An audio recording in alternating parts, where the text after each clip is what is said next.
எல்லாத்துக்கும் 5000 கிரெடிட்டா இருக்குதுன்னு சொல்லிட்டு பேசிட்டு இருக்காங்க. இவ்ளோ வருஷமா கொடுக்காம இப்ப ஏன் ரீசெண்டா வந்துட்டு ஊழல் ஆட்சி, டிஎம்கே ஒரு தீய சக்தி, எதுவுமே சொன்னதை பண்ணல, எந்த ஒரு பாதுகாப்பும் இல்ல. இந்த 5 வருஷத்துல அவங்க பண்ணிருக்கலாம்ல, ஏன் பண்ணல? ஏன்னா டிவிக்கு அவங்களுக்கு எதிரா வந்ததுனால இப்ப எல்லாம் பண்றாங்க. மக்கள் மேலயும் தப்பு இருக்கு, கவர்மெண்ட் மேலயும் தப்பு இருக்கு. அவர் மேல எந்த தப்புமே கிடையாது. நாளைய சிம்மாசனம் டிவிக்கு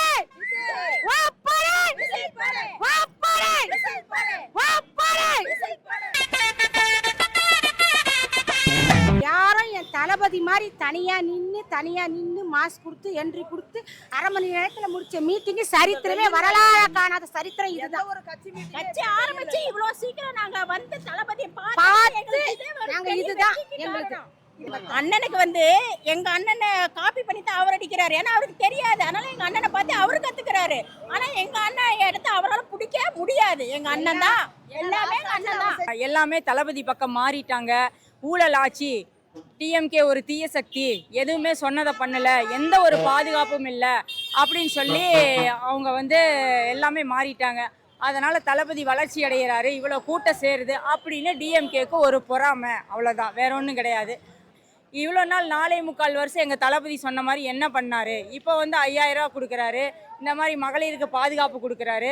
இது வரைக்கும் வந்து அந்த மாதிரி பண்ணியிருக்கலாமே. எத்தனை பக்கம் கொலை கற்பழிப்பு, மெயினாக 375 கற்பழிப்பு தான் அதிகம். நான் ஒரு அட்வொகேட் தான், நான் எல்லாமே பார்த்துட்டு தான் இருக்கிறேன்.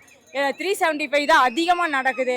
8 வயசு பிள்ளைய கூட விட்டு வைக்க மாட்டேங்கிறாங்க. அந்த அளவுக்கு கேவலமாக போயிட்டு இருக்குது ஆட்சி. எங்கள் தளபதி தான் 2026 ஆட்சிக்கு வருவார், அவரு தான் உட்காருவாரு, எங்கள் ஆட்சி தான் நடக்கும். விசில் சின்னம் தான் ஜெயிக்கும். வந்துட்டு விசில் அடிச்சா இந்த மாதிரி பேட் கமெண்ட்ஸ் சொல்லும் போது அந்த இடத்துல நம்ம ஆன்சர் பண்ணாதான் திரும்ப அவங்க பேசுவாங்க. நாங்க கண்டுக்கிறதே இல்ல.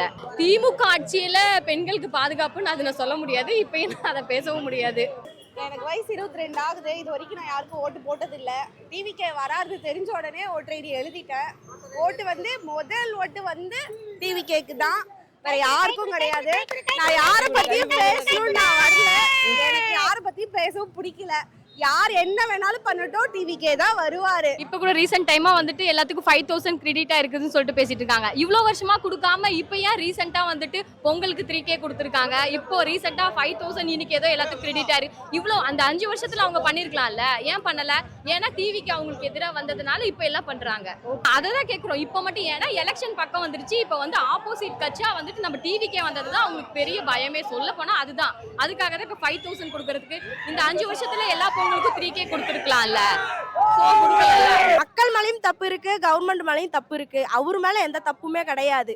நம்மளுடைய பாதுகாப்பை பத்தி நம்ம தான் பாத்துக்கணும். இன்னொருத்தங்க வந்து பார்க்க மாட்டாங்க இல்லையா? வெயில் டைம்ல பார்த்து கொடுத்தாதானே மக்கள் யாரும் நிக்க முடியாது. இப்ப என்னாலே ஒரு 10 நிமிஷத்துக்கு மேல நிக்க முடியல. இப்ப நானுமே வந்திருந்தேன்னா தளபதி பார்த்ததுமே கிளம்பியிருப்பேன், பேசுறத கேட்டிருக்க மாட்டேன். அப்ப அந்த மாதிரி இருக்கும்போது கூட்டம் சேராதுல்ல. இப்ப என்னால ஒரு 2 செகண்ட் பேட்டி கூட கொடுக்க முடியல. அதையும் நாங்க உடைச்சிட்டு உள்ளார போயிட்டோங்க. யாருங்க என்னங்க தடை போடுறது, என்ன ரூல்ஸ் பேசுறது சொல்லுங்க பார்க்கலாம். நாங்க அதையும் தாண்டி போயிட்டோங்க. கடவுளை பார்க்கறதா இருந்தா எங்க இருந்தா நாங்க உலகத்தை விட்டு உலகம் தேடி நாங்க வந்துருவோங்க. கடவுள் எங்க இருந்தாலும் சரிங்க, தரிசிக்க வந்துருவோம். ஏங்க அது எல்லாத்தையுமே நாங்க உடைச்சிட்டு முன்னேறி வருவோங்க, அவ்வளோதாங்க. டிவி கேக்கு என்னதான் தடை செஞ்சாலும் நாங்க அதை உடைச்சி தூக்கி போட்டு நாங்க முன்னேறி வந்துட்டே இருப்போங்க. யாருமே பயப்பட தேவையில்ல. நாங்கள் ஃபேன் இருக்கோம், நாங்கள் தூக்கி விட்றோம். யார் ஓட்டு போட்டா என்ன, ஓட்டு போடலின்னு ஃபேன்ஸ் மனசுல விஜய் இருக்கிறாரு, அவ்வளோதாங்க.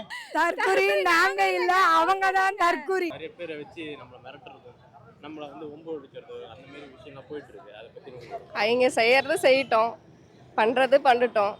கடவுளுக்கு தெரியும், மக்களுக்கு தெரியும். அண்ணன் தான் வருவார். 2026 அண்ணன் தான். மறக்காம விசில் சின்னத்துக்கு ஓட்டு போட்டுருங்க.